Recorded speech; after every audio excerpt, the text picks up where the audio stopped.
The Rhythm Project was birthed out of two observations. The first is just that young people are lonelier and more disconnected than ever before. The Surgeon General has done a lot to help bring awareness to this, calling it the loneliness epidemic. And the second is that it's about to get a lot more complicated with the arrival of generative AI. The Human Connection and AI Summit was a gathering in Bailey, Colorado for 3 days, where we gathered over 40 people, leaders from different sectors and different generations, to ask what will happen when a crisis of disconnection meets a world shaped by AI. Everyone's talking about AI, but everyone's just talking about implementing it or creating it, but no one's talking about how to do it with the people that it's going to impact. AI and technology in our lives is going to be completely inevitable in the next 20, 30 years.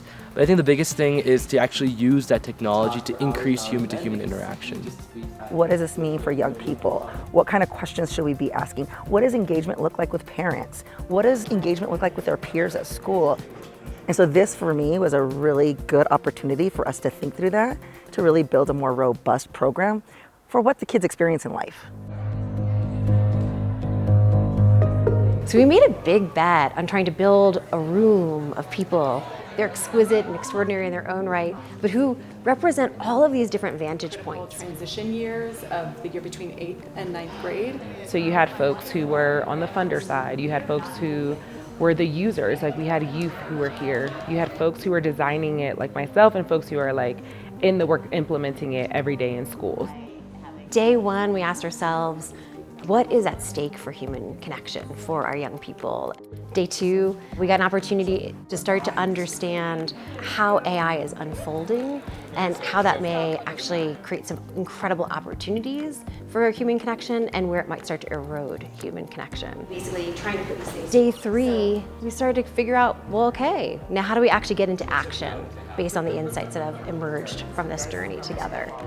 But I think being here in this space over the last 3 days has shown me that there are so many other stakeholders who really share the same vision and mission as us, which is increasing human connection in the age of AI.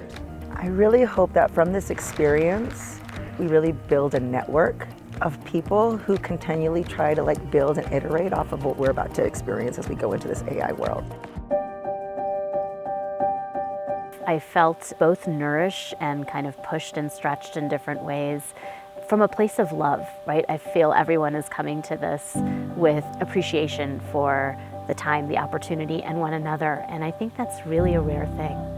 I think my real hope is that we're able to look out into the future and give ourselves space and time and provocation to help imagine lots of different possibilities.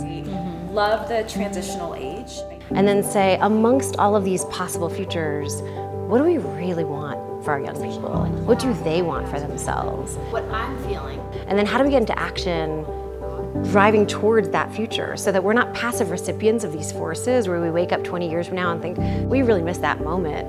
But instead, we actually created something that can be powerful for our young people.